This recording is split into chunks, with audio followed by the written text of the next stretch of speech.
बदलणार आहे ते देवाचा हालेलुया म्हणते. पास्टरजी या से आगे थैंक यू पास्टर.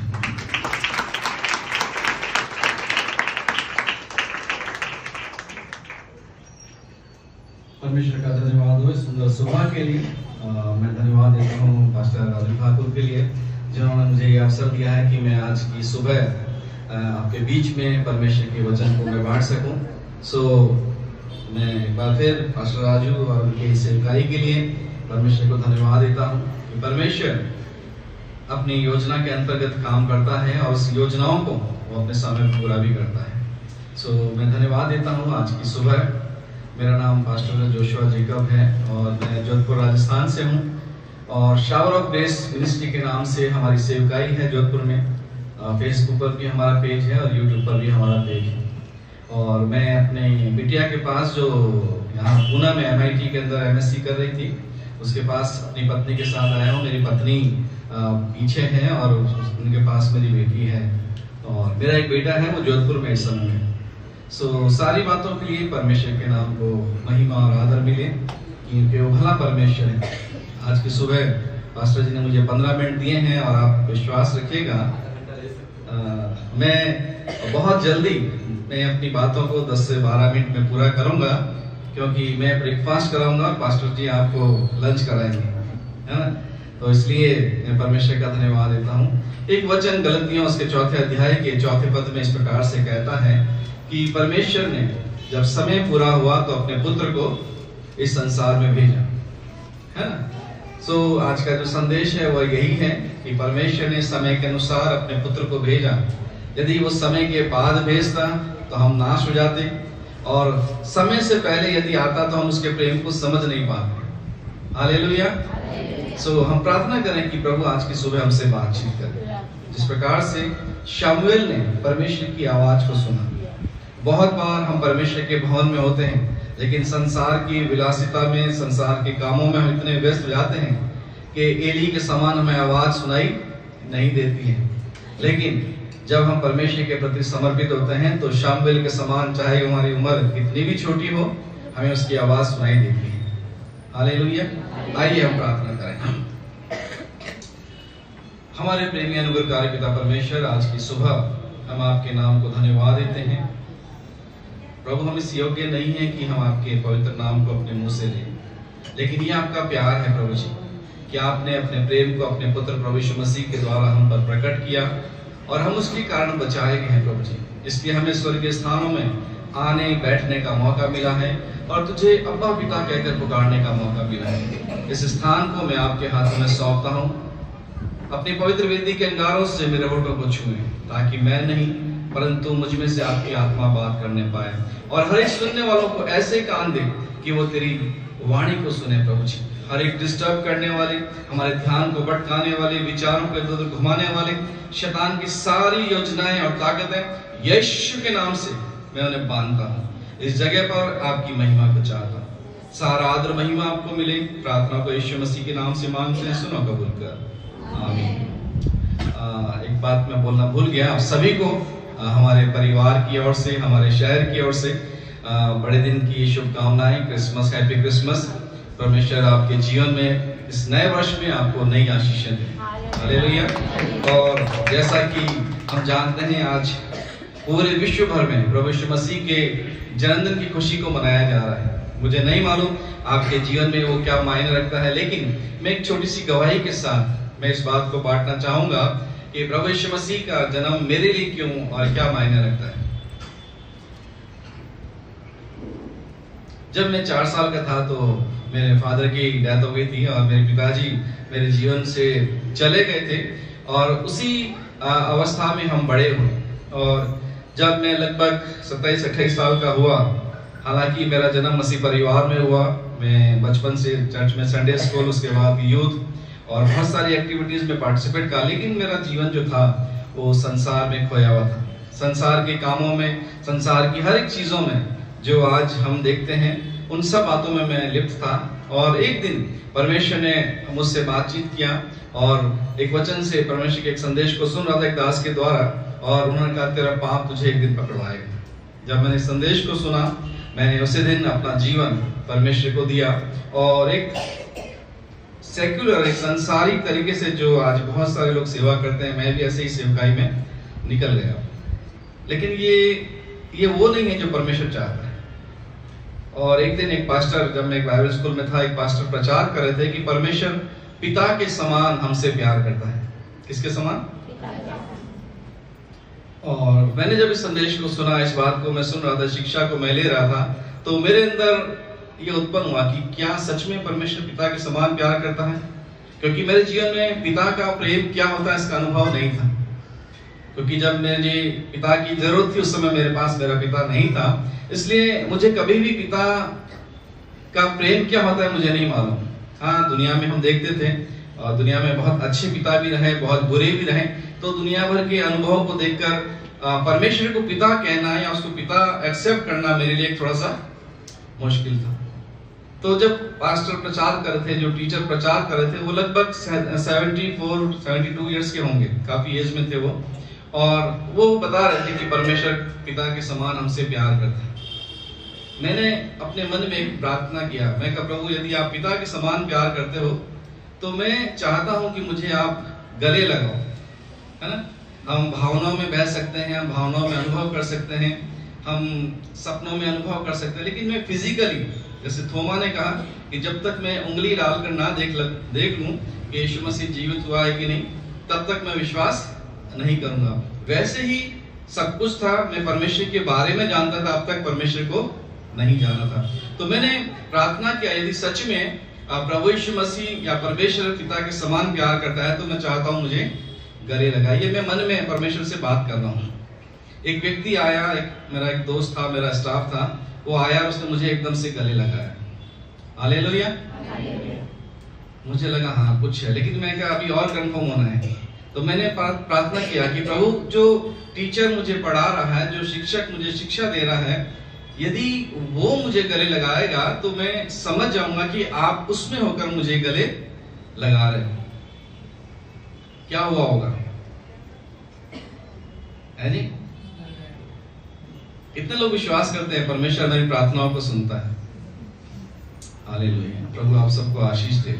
मैं प्रार्थना कर रहा था, प्रभु यदि आप सच में पिता के समान प्यार करते हो, मैं एक शारीरिक स्पर्श को महसूस करना चाहता हूँ। मैं जानता हूँ आप आत्मा हो और आत्मा में मैं बहुत बार अनुभव करता हूँ, लेकिन मैं एक फिजिकल स्पर्श चाहता हूँ, एक फिजिकल टच चाहता हूँ। और जैसे ही मैंने इस बात को बोला कि वो टीचर जो मुझे गले लगाएगा, मैं समझ जाऊंगा आप मुझे गले लगा रहे हो।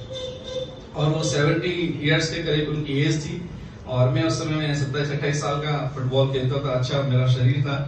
और उन्होंने आकर जब मुझे गले लगाया, गले नहीं लगाया, परंतु उन्होंने आकर मुझे एकदम गोद में उठाया।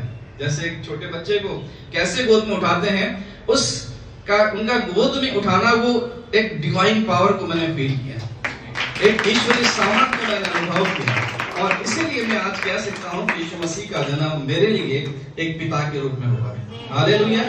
मुझे नहीं मालूम आप में से कितने लोगों के लिए वो क्या चीज रहा, लेकिन मेरे लिए वो एक पिता के समान है। और इसलिए मैं आज सेवा करता हूँ।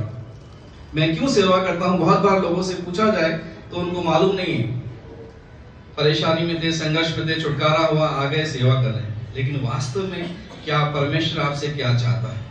आप परमेश्वर के अनुसार क्या काम कर रहे हैं? मुझे बहुत अच्छा लगता है जब प्रभु यीशु मसीह अपने वचन में बोलता है कि मैं इसलिए आया कि मैं अपने पिता की इच्छा को पूरा करूं।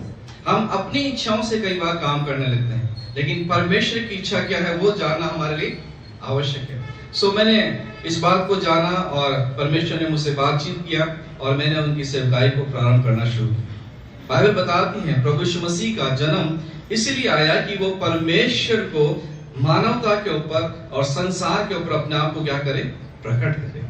उससे पहले लोग परमेश्वर को एक भय के रूप में देखते थे। यदि आप बाइबल में पढ़ेंगे तो पहली बार जहां शब्द इस्तेमाल हुआ है परमेश्वर के लिए यहोवा, यहोवा जो शब्द इब्रानी भाषा में उसका मतलब है भय से यहोवा की आराधना करना, डर। यहोवा का मतलब है डर। जब हम किसी परिस्थितियों को देखते हैं, आज इसीलिए संसार में क्या होता है, जब बहुत अधिक पानी आता है तो हम क्या करते हैं, पानी की आराधना करना शुरू कर देते हैं, है ना। आज हम देखते हैं, हम जिस परिवेश में रहते हैं, जिस संस्कृति में हम रहते हैं, बहुत सारे हमने क्या कर रखा है, ईश्वर बना रखा है। उसका कारण क्या है कि हम उन चीजों से डरते हैं, इसलिए हम उसकी आराधना करना शुरू करते हैं। और अभी तक यही था, लेकिन जब समय पूरा हुआ तो परमेश्वर ने अपने पुत्र प्रभु यीशु मसीह को भेजा कि संसार इस बात को जाने कि परमेश्वर प्रेम है। क्या है? पहली बार जब प्रभु यीशु मसीह जगत में आया तो संसार ने जाना कि परमेश्वर प्रेम करने वाला और क्षमा करने वाला है। यदि आप यूहन्ना की पत्रियों को पढ़ेंगे, उसके 1 से 4 अध्याय को, तो वहां पर आप इस बात को पाएंगे कि परमेश्वर का पुत्र इसलिए प्रकट हुआ कि वो हमारे लिए क्या करे, प्रायश्चित करे, है ना। हमारे प्रायश्चित से हमारा छुटकारा नहीं था। हम कितना भी प्रायश्चित करें, हमारे प्रायश्चित में, हमारे पश्चाताप में कहीं ना कहीं अधूरापन रहता है। इसीलिए प्रभु यीशु मसीह उस कलवरी क्रूस पर अपने आप को क्या किया, उसने हमारे गुनाहों को लेकर चढ़ गया। हमारे पापों को हर ले जाने के लिए प्रभु यीशु मसीह का जन्म हुआ है। हम अपने पापों की कीमत नहीं चुका सकते थे, लेकिन प्रभु यीशु मसीह इस योग्य था, वो सक्षम था कि उसने सारे पापों को, हमारे जितने भी गुनाह हैं उनको अपने ऊपर लेकर वो क्रूस के ऊपर चढ़ा और हमारा क्या हो गया, उद्धार हो गया। और इसीलिए पूरा संसार प्रभु यीशु मसीह के जन्म की खुशी को मनाता है, क्योंकि हर वो व्यक्ति जो प्रभु यीशु मसीह को जानता है, इस बात को जानता है। एक बहुत अच्छी लाइन अभी पास्टर जी ने वर्शिप में कही कि जो मैं जो था वो नहीं, परंतु मुझे कुछ और बना दिया।